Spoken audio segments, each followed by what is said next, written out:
Welcome back to Celebrity Radio. It's Alex Belfield here in Las Vegas. I've come downtown for the first time during this trip to visit the D, which is one of the most lovely, new and impressive casinos. And it's packed today as I came through the casino floor. And the man who's doing the 4 p.m. show is Adam London. How are you? I'm doing great. Thank you very much for having me on the show. Well, it's so nice to talk to you. And I'm fascinated by what you do, because here you are downtown, which has got its own clientele.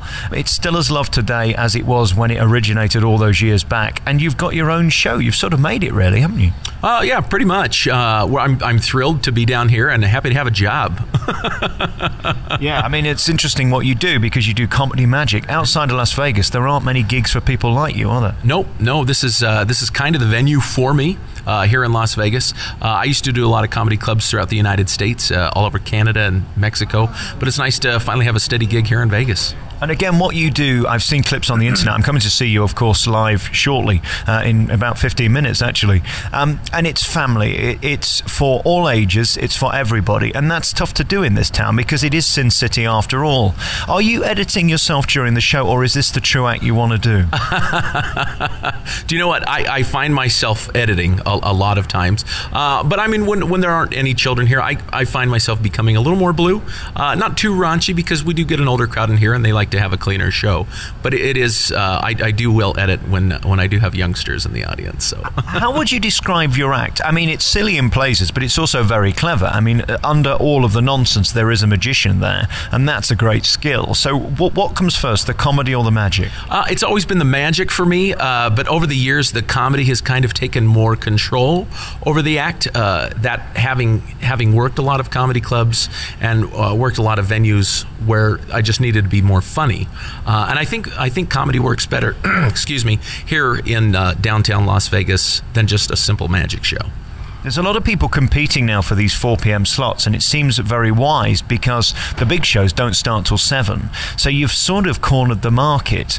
There's a whole audience out there want to be entertained at 4 o'clock and frankly need to sit down. It can be exhausting, and giving them a show where they can be entertained is clever business. Has it worked for you? It has. Yeah, we do have a lot of other 4 p.m. shows to compete with, but we're the only afternoon show downtown. In downtown Las Vegas, which is kind of a blessing for us, because we don't really compete with the other big shows or the other big 4 p.m. shows. It's a huge coup to have this theatre as well, and it's a traditional Vegas showroom, which is fabulous, isn't it? I mean, to work these type of rooms is so different, and it feels so different to those sort of lined, seated theatres. Having said that, you can see your audience, and here in Vegas, that must be interesting. You must spot different things, interesting things going on. Always different things going on. You know, you never know when you're going to get the guy with the t-shirt and the really short shorts to come on stage, and the flip-flops. And, you know, sometimes it's fun to kind of make fun of him and poke fun of him and say, hey, you know, it is hot out here in Vegas, but why don't you dress up for the show? Thanks for making the effort. In terms of being here in Las Vegas, tell us about your background and coming here, and what's it like to be here, because this is an artifice. This place really doesn't exist. It was created, and it's a strange town to exist in. How do you cope? So I grew up in Salt Lake City, Utah, and for those of you who know, Utah is famous for the Mormons, the Latter-day Saints, and I grew up in the Mormon church, and it was kind of hard for me to move from Utah, with this holy nice place, to Sin City. You know, it was hard to get I sat down with my parents and I was like, Mom, Dad, you know, mom, and that's a little polygamy joke there. But I mean, it was difficult. The culture is different, and it's kind of hard to. It was kind of hard to come down and do that. But after I got here to Las Vegas, I finished my degree at UNLV, went on tour, and I got married and started a family. And my wife kind of said, hey, it's, you know, time to come home and stop being on the road, and let's see if we can't get you a gig in town. That's how you started, and that's why you're here, so let's do that. So not only do I get to be an entertainer, but I get to be a husband and a father as well. Everybody I talk to on the Strip say that's what's the best about this. Just last night I was with Terry Fator, and he was saying it was a miserable life for 30 years. Although he was in show business, he was so on the periphery of it, having to work these terrible clubs and take a flight after a flight, do a 2, 4 and 7. To have your own home, your own schedule, and just your own convenience of coffee and the fridge and the washing machine is great for any entertainer. I don't think the public fully understand how miserable it can be to be on the road. It's true. There's nothing better than sleeping in your own bed. And when you go from city to city, yeah, it's cool to see the world, but after a while, it's a miserable life. You really just go, you do your show, and then you hang out for 8 hours and do nothing. I mean, it's boring, really. You know, I'll always try to, if I go into a new town, I always try to take in a museum. But when you've done that museum and you've been to that city so many times, you've made friends, and you're just like, well, I'm here to do my show and I'll go home. So you've got routine here now. What is your day like then? I mean, it's 4 o'clock when you start work. I imagine you're working on it before then. That's correct. Do a lot of emails, do a lot of self-promotion. I host a lot of local events, a lot of charities here in town. The American Lung Association is one that I host every year, and that one is coming up in actually a couple of weeks here. So there's a lot of other effort that goes into advertising besides just doing the hour show. I mean, aside from the show itself, we should say that this is a tough town to succeed in and to continue performing in. You have to bring people in or they will kick you out.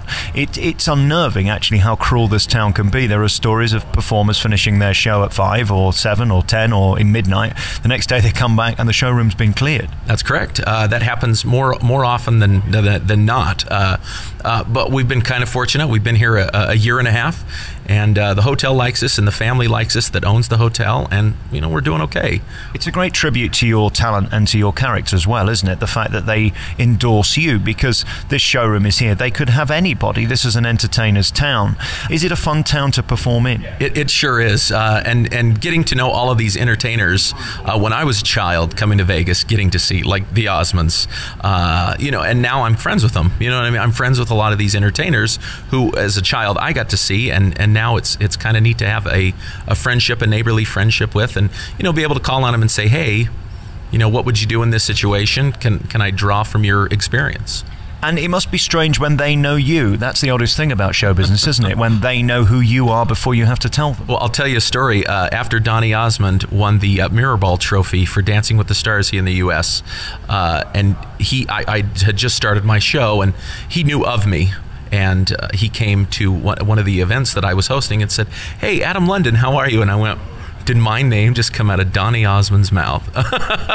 And not only was it Donny Osmond, it was Wayne Newton as well. I was working at Harrah's, and Wayne Newton had come and seen one of the comedy clubs that I was working at Harrah's, the Improv. And after the show, he came up to me and said, hey, Adam, that was a great set. And I thought, Wayne Newton just said my name. He knows my name. That's kind of exciting. It's a funny old world here in Vegas, isn't it? And it's very small. I always say that to people, despite it being enormous and those hotels being bigger than you can even imagine, it is so small. There's very few people running it. And I always say to people, if you've got to be very careful who you piss off, because this is a small town, isn't it?